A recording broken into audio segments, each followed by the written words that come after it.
Hey guys, Primal Chaos here. This is going to be really off-brand. Well, kind of. Essentially, this is a weird one. I don't think this is going to get a lot of views, but when I reacted to Arch Enemy a while back, I was actually really taken by Alissa White-Gluz's ability to not only have really nice cleans, but also obviously the harsh vocals as well. And I just noticed this video pop up that I thought I should react to this because I wanted to sort of have a listen to how she discusses her techniques and exercises and stuff. And it's Arch Enemy shows us 5 vocal exercises you can do at home. And I'm a big fan of, if you're interested in doing extreme vocals, I'm a big fan of doing it the right way and getting help. Don't think you're doing it right, because that's how a lot of people break their voices, particularly if you don't have any singing training in general. There's so much more to singing than I think people realize. And you can really hurt yourself if you try to you can damage your voice even not doing harsh singing by using incorrect techniques. But the quickest way to destroying your voice is by, practicing harsh vocals incorrectly. So let's take a look at what Elissa's got to say, because probably no one knows better than she does, right? Let's take a look.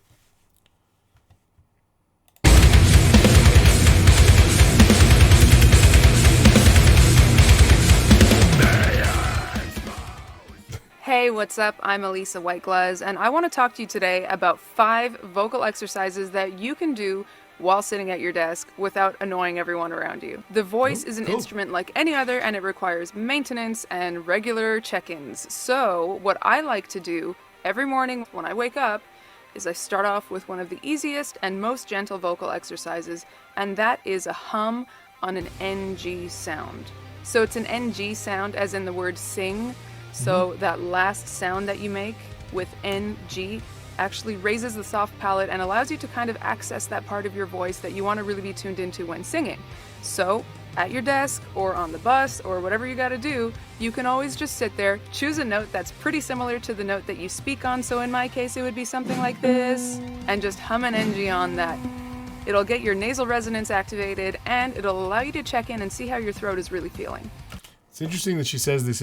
Historically, I've always known humming to be a really good practice, because the way I was sort of told about it is that it's impossible to damage your vocal cords while you're humming, because it doesn't really engage them the same way as singing does. And you can sort of feel that if you just sort of hum, it feels different. So you can sort of, I would always just sort of breathe through my throat and open my throat up just by just sort of doing like weird sort of starting with low hum and moving up through the scale, without even really opening your mouth at all to sing. It's actually really cool. Number 2 might be kind of obvious, and it might be something that you do at your desk anyways, and that is yawning. Yawning actually opens up the back of the throat, and it's actually a great way to kind of stretch everything out and get yourself ready for some more rigorous training that you might do throughout the day. So it kind of makes sense that we all wake up and yawn, because that's a way to kind of get our voices working and get our facial muscles stretched out so that we're able to greet the day.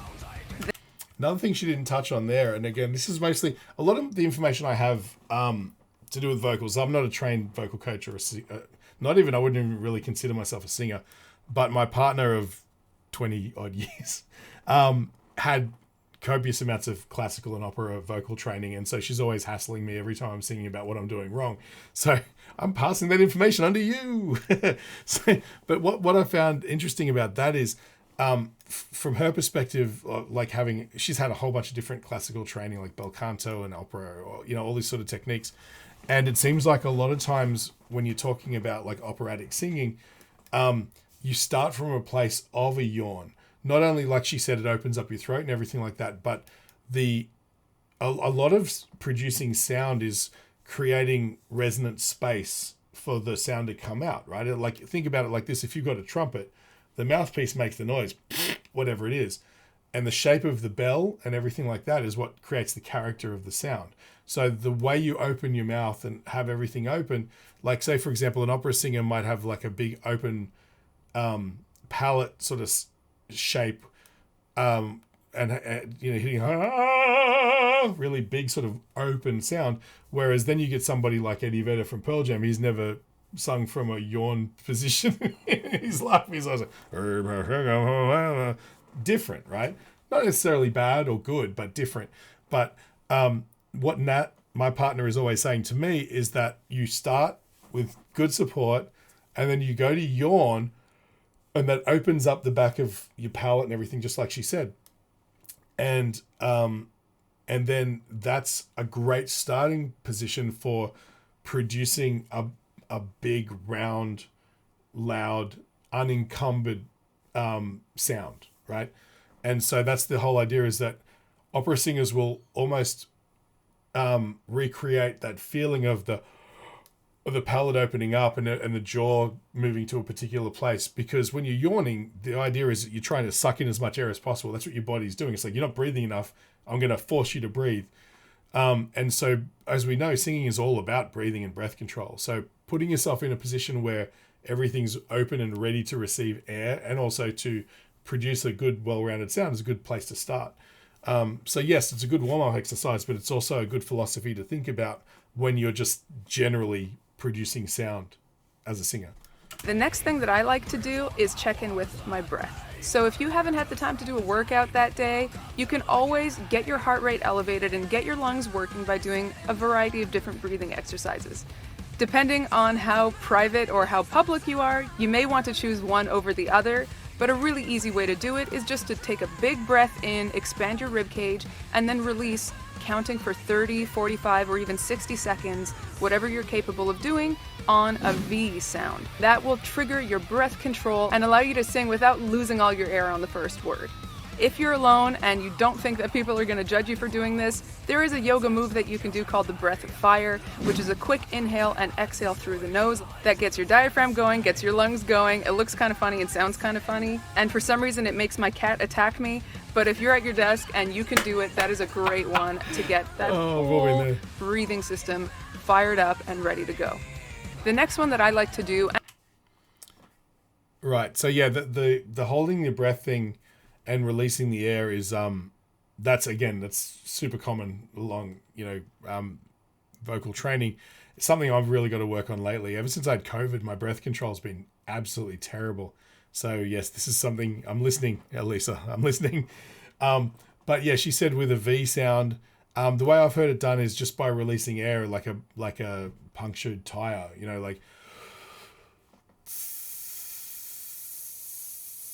And the idea is to not just let the air out and see how long you can do it for, but also let the air out consistently and evenly throughout the process, which is the challenge. That requires most of the control. And obviously, the less air you're letting out, the longer you can sort of do it for. Also, it trains you to not require as much breath for longer periods of time, because, most people breathe way more often than every, say, 30 seconds. So if you're training yourself not to require breath for that long, it means that you can typically be more comfortable singing longer passages and stuff like that. Like, nobody's ever going to sing for a 30-second line without breathing, except maybe Lara Fabian, who doesn't appear to need breath at all. But, that all comes from training. And so letting those breaths come out. Another thing I've also seen is, I don't know how useful this is, but sometimes people would do it in front of a candle too. So you can watch the candle flame flicker, and it gives you a visual interpretation of how uneven the breath is coming out and how bad your control is, or how good it is, because it should be kind of a consistent flow of air. But if the candle flame is doing this, it means that you're, you know what I mean? You're not, or she was doing a V sort of sound. I'm not sure. She didn't give an example, but to me, it's always been like a air out through the teeth kind of thing. And that is progressively leaning more and more towards a true vocal warm-up would be Sirens. So you can just start, again, in a comfortable range depending on where your speaking voice is. Siren up and down in a really, really smooth motion, getting progressively higher and lower as you go. So if you start around here, you can just bring that up and then down. If there's people around you, you might not want to be doing that one, but it can be done pretty quietly. And it is a good way to check how that higher register is doing that day. And also doing it quietly probably gives you a better indication, because it's real easy to get sound out at a speaking level, talking level, but you find that the less air you're producing, the less sound you're producing, the more likelihood of things just collapsing and getting stuck together and stuff like that. So if you're able to do that same exercise relatively quietly, it means that everything's lubricated and happy to work properly. So that's actually pretty cool. Finally, the one that I like to do the most, and actually this is something I will do right up until I get on stage, is a lip trill. You can do it by rolling an R, or you can do it by trilling your lips. And this is another way to get breath control, but also get some phonation going. It's a great way to get that muscle-mind connection going for your voice and really wake it up, even if it's just for a speaking event. There are a ton of things that you can do to keep your voice in check, even when you're just sitting around, so that no day is wasted without vocal training. But these are 5 that I think are really simple, they don't require any tools, and they don't require any sort of special equipment. So once you've done that, you're ready to move on to a bigger warm-up if you're going to play a show or record something, or you can just do that every day to just keep yourself in check. Or if you're stopping there, at least you checked in with your voice today, you know how everything is lining up and how everything is feeling, and that's super important too, because you got to respect your body. Your body is your instrument, and you need that instrument to continue playing metal. So, play aggressive music, but be gentle with your instrument. I hope that these vocal tips were interesting to you. You can incorporate them into your everyday life and then move forward from there. These are just the very basics, but I really do these every morning when I wake up on tour, and it's a great way to start your day. I hope you found this interesting. Thanks for watching. Yeah, I did actually find that interesting. The one thing that I've noticed is there are literally hundreds of thousands of vocal exercises, scale routines, all that sort of stuff. But it seems like the 5 things she mentioned there are like the 5 general tenets of staying in tune with your body, right? I've seen the lip thing. That's another one too that's interesting because it's a tell on how well your breath control is working, because if you don't have consistent breath, your lips stop trilling. So you might be like that, which I'm sure looks ridiculous on camera. But if yours is coming out like that, then you're not consistently running air through your lips. And so that can give you a really good indication of your breath control. And also it's kind of almost like a hum, whereby it doesn't really seem to engage your vocal cords in the same way where it does, but not in a way that you can really cause them damage. So it's a great exercise to really smash out, where you can't really do more harm than good, so to speak. That was really interesting. I'm glad I did this one. I'm sure that like 5 people are going to watch it, but to me, this was kind of cool to react to. So anyway, thanks again, guys. I'll catch you in the next one.